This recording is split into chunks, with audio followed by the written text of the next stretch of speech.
Hello everyone and welcome along to this video.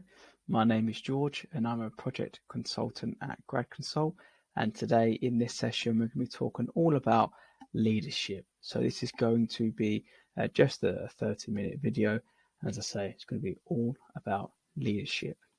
So hopefully by the end of this recording, you'll understand the key principles of leadership, including the different leadership styles. So we've got leaders, managers, and operators, which I'll talk about in a few upcoming slides.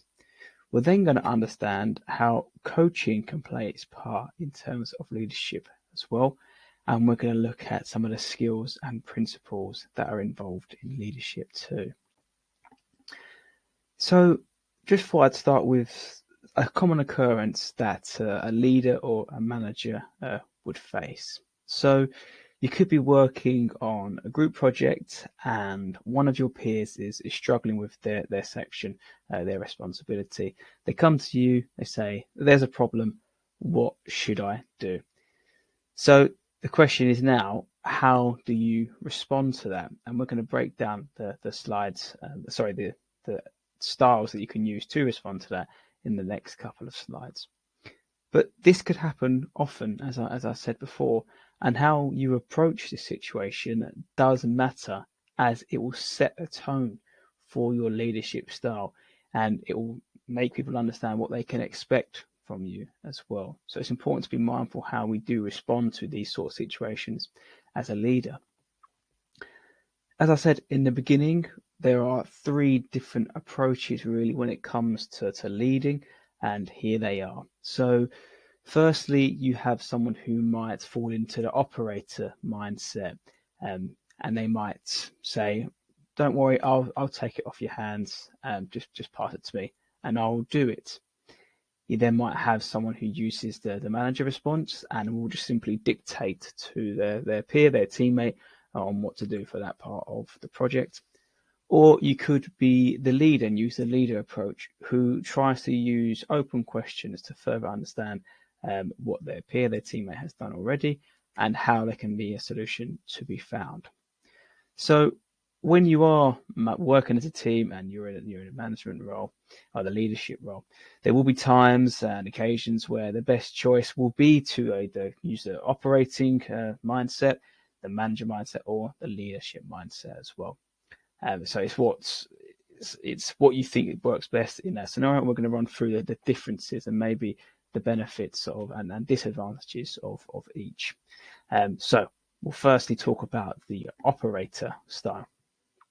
So the benefit of the operator style would be that you might have insight on what to do, and you might know exactly how to do it. It's a simple fix, simple solution, and then you can just take it off your colleague or your peer. You've also relieved your peer, your teammate, from that burden that they were struggling with, which can be a nice feeling as well.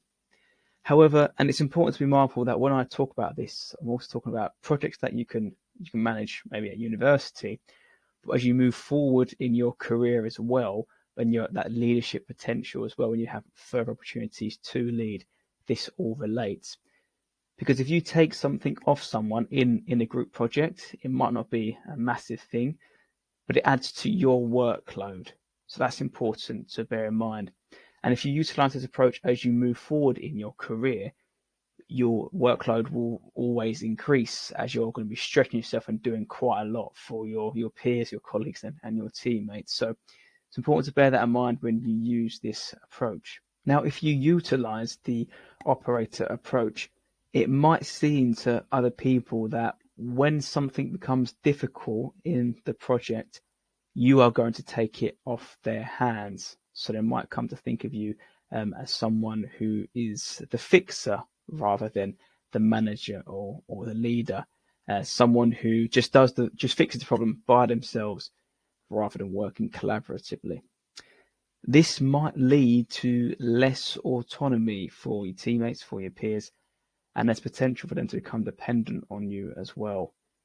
Moreover, people might feel like you don't trust them to do the job. They may have just come to you with a concern, with a query, and then you've decided to take responsibility and take it off their hands. That might not be what they was intending, And as I say, it could feel like that you made it seem like they're not going to be able to do a good job, so you'll just do it yourself. So those are the things that could happen, that could be experienced by your teammates. However, I want to emphasize that it doesn't mean that the approach is all bad. As I said at the beginning of this slide, sometimes it's just a problem and you know what to do, and it's much easier if you just do it. And that's okay, no problem with that. But just be mindful that if you do this continuously, it could set up the standard, the expectation that you will always be there to fix something rather than to empower the individual. A manager is a similar approach, but where there's slight differences. A manager will tell someone what to do rather than taking the responsibility. They'll just dictate and say this is what needs to be done. So you might be working with teammates on a project, and beginning they might not be sure what to do, and it's simply you just relay the instructions. It can be useful when it's a simple instruction that needs to be said or clarification is required, but it can also lead to problems as well. Similarly to the operator response, this approach could foster dependency. So you might have your teammates always coming to you for direction again. It could also lead to limited thinking too. So your colleagues might, and your peers, you might not want to think for themselves, or they might not trust their own instincts or their own ideas because they think that you have the answers and that you're going to tell them what to do. This will also add to your workload, as people will more likely come to you for approval before carrying out their own action. And another problem with this approach is that it limits diverse thinking. If you're the one that's constantly making the decisions all the time about a piece of work, it offers no room for fresh perspectives. So whilst you're the one who's in the senior role or the leadership role in this position, in this situation, it doesn't mean that you need to have your input into every single action. Otherwise, there'd be no point in having a team. You may as well just do it all yourself. And as you move forward in your career, if you are looking to get into leadership roles, that's the point of building a good team, is to trust people with their skills and their strengths to get the job done. And then we come to the leader approach. So compared to the other approaches, the leader looks to empower the individual and the teammate. Just say it's a group project or even further down the line in your career. It's all about empowering that person to find their own answers as well.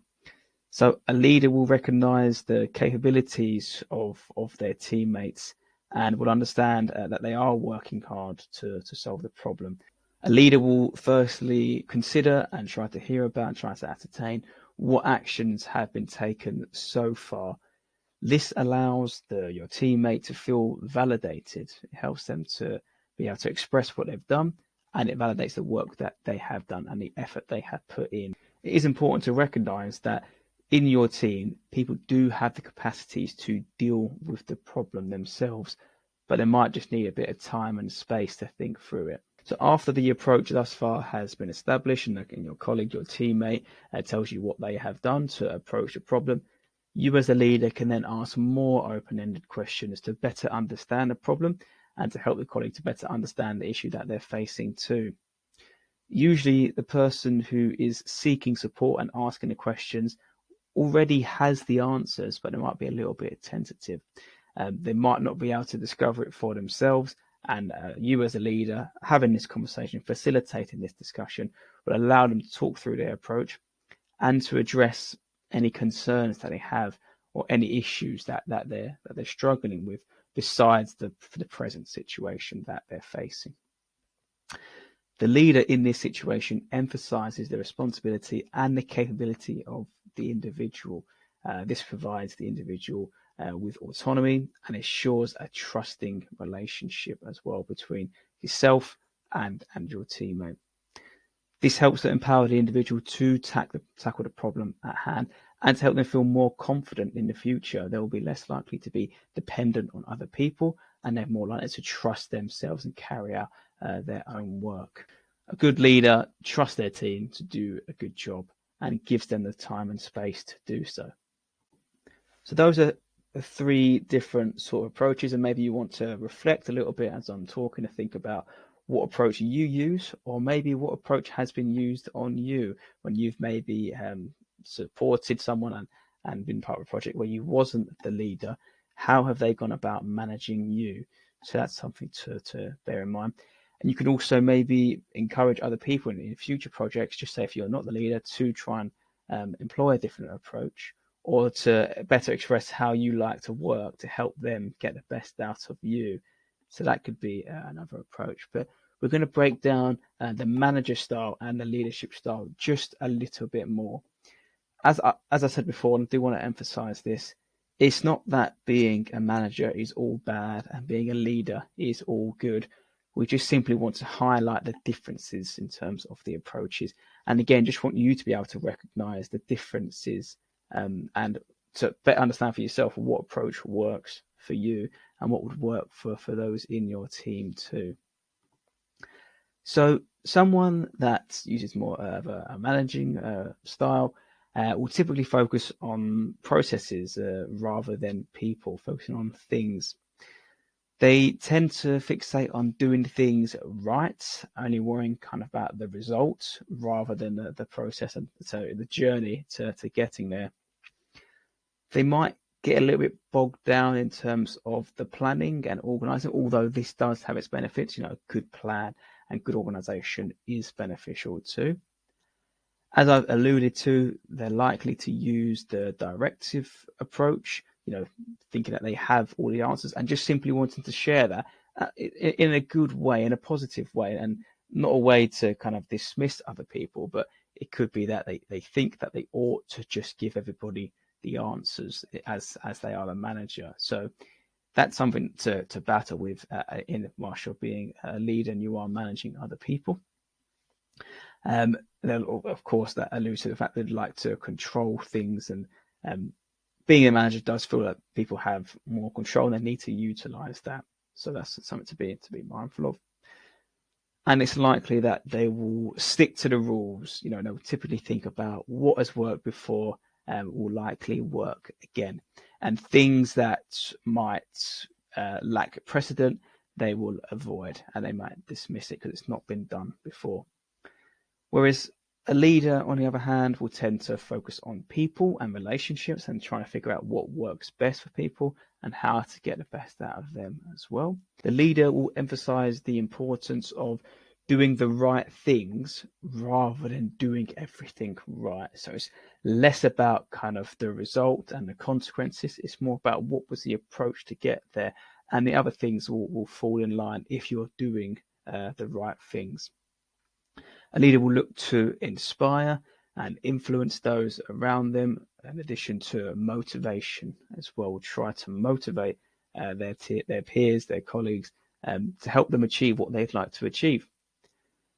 A leader would also utilize building rather than controlling, giving people the tools to help them build things that will lead to success on the project, and creating things that might not have been created before or been utilized before. And that helps them to shape the rules to a way that fits them and that leads to productive outcomes compared to sticking to what has already been done. Now, as I've said pretty much throughout the recording, it's not strict that one way is better than the other. It is mostly about the situation and the people that you're involved with. Just to give you a few examples, it might be that there's an emergency and something needs to be done straight away. It's better just to jump in rather than kind of maybe asking open questions and things like that. It might just be it needs to be solved straight away, and only you have the facility, the capabilities to deal with it. And another example would be maybe a new starter. They might need a bit more direction as opposed to someone who is more independent. They're a higher flyer and they want more responsibility. There are benefits in giving a new starter a bit more time and space to ask them questions and maybe utilize a more of a coaching approach. But some people might need a little bit more direction in the early stages. But that's down to you as the manager, as the leader, to figure that out to work with that person, in whatever capacity you're in, even if it's just a group project that may be new to that group, or might be someone you've not worked with before, all the way up to managing new starters at a company. It's important to get to know them and figure out what works best for them. So, as I said at the beginning, I want to talk more about approach that involves coaching just a little bit more. Now, this is an approach that is often underdeployed because people think of management and they think of being in control and dictating and having all of the answers. The coaching leadership style was basically created and encouraged by John Whitmore, who is the author of the Grow model. And John Whitmore just demonstrates the power and the benefit of the coaching leadership style and utilizing coaching in managerial and leadership roles. So this is just a little bit of context on the model that John Whitmore created. It's important to say here that these are all open questions. So when you work through the model, it is all going to be open questions to help your teammate to discover the answers from themselves. Obviously, it's not always the right approach. Sometimes the information does need to be relayed, but I just wanted to give you an insight on the coaching style. So in some environments, it is important to constantly set targets and goals. And even if you're managing a project, to set milestones so that people know what they need to achieve. But that's not always the case when you're in a leadership position and in a managerial position. Some people will benefit from having targets and goals imposed on them, but other people will feel more empowered if they have a say in the goals that are being set for them. And one way for an individual to set their own targets and set their own goals, taking ownership of their own performance, is to follow the model that we've got in front of us here. So, as I said before, this model is the framework created by John Whitmore, and it really is all about the person taking responsibility. It doesn't apply to all contexts. It might not strictly apply to a group project or something like that, although it could do by utilizing open questions. It might be something that is a bit more involved in managing people and getting the best out of them. But I just wanted to introduce it to you just so you can have a little bit of idea of what could come in future leadership opportunities. So I'll break it down for you. So the first part of the model is G, which stands for goal. And it's all about what does the person want to achieve in this situation? What matters to them? What would be a good goal that they would set for themselves? You then move on to the reality. So this is a little bit about when we explored before about what a colleague has or your teammate has done so far. So what have they done at this point in terms of their goal? What is their current situation? Do they have capacity to take on a bit more work?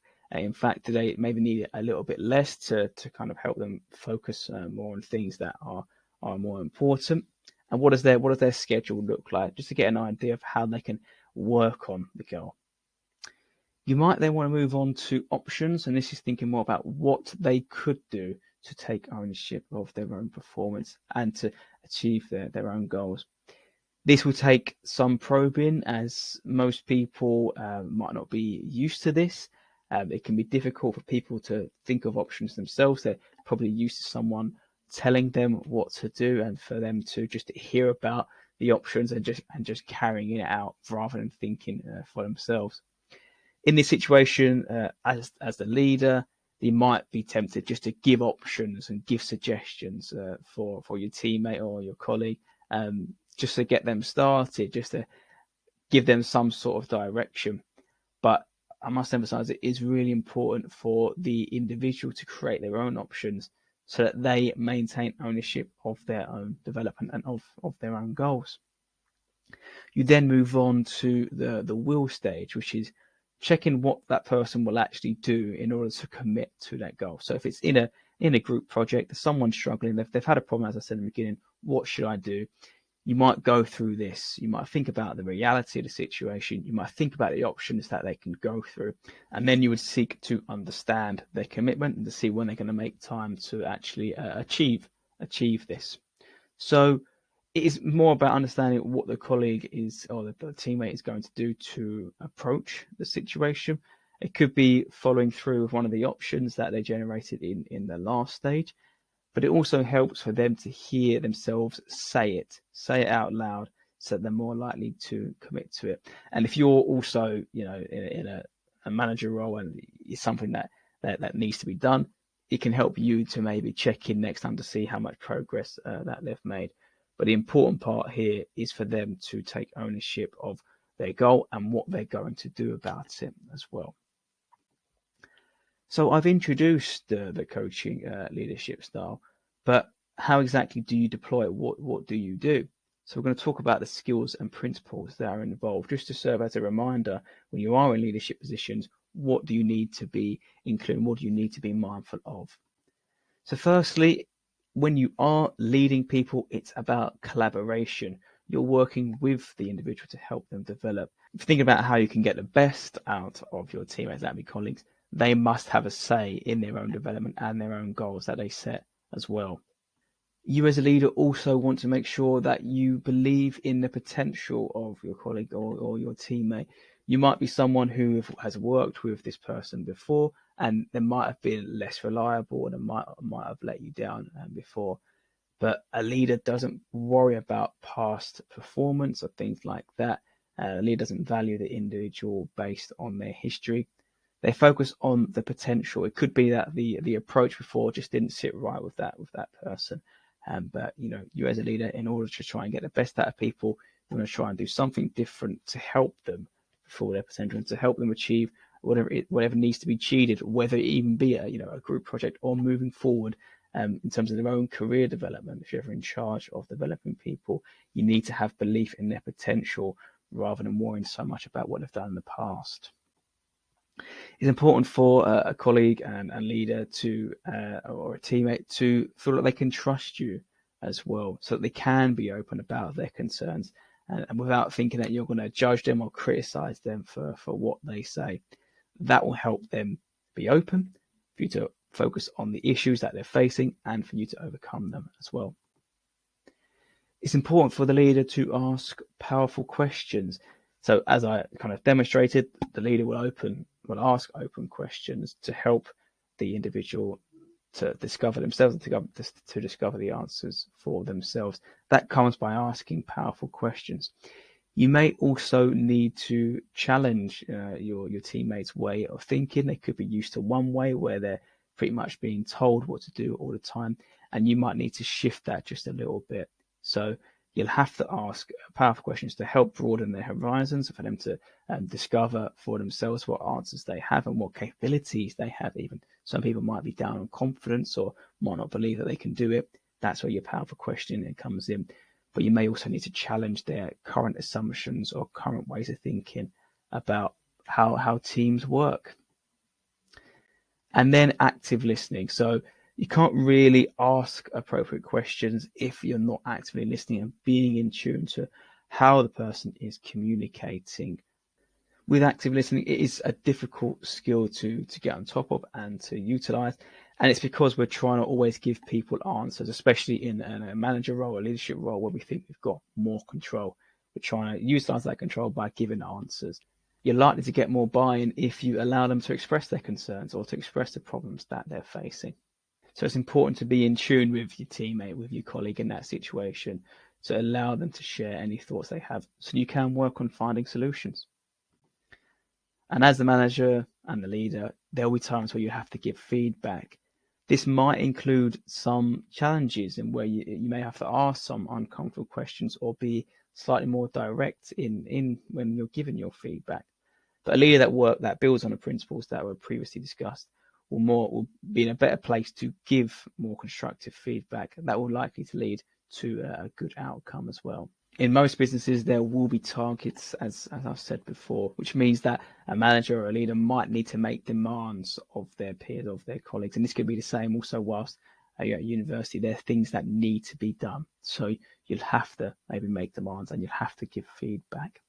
However, if you utilize a leadership coaching approach, driving performance will probably be a little bit easier, and you'll still be empowering your teammates as well to do their own work, because what they're doing as well matters for their own development too. So I'm going to move on now to just for the final section, just for some tips in terms of leadership now, but also your leadership potential in the future too. So firstly, it's important to create an interdependent culture in any team that you're in. All this means is that you're not going to have people who are dependent or completely independent, because if they are independent, then they're probably not going to be working together as a team. You just have a team of individuals. You want to create a culture or a team spirit where people can rely on each other. Everyone feels supported and everyone knows that they can depend on everybody else. So that's what the interdependent culture means, rather than just having everybody dependent on each other, not being able to make their own decisions. But then the other extreme, which is everybody's independent and they're not working together. You as a leader as well could benefit from encouraging contributions. There's no point building a good team when their contributions aren't going to be recognized, as I've said before. A manager might think they need to dictate to their colleagues all of the time, but they'll be missing out on what other people can bring to the table.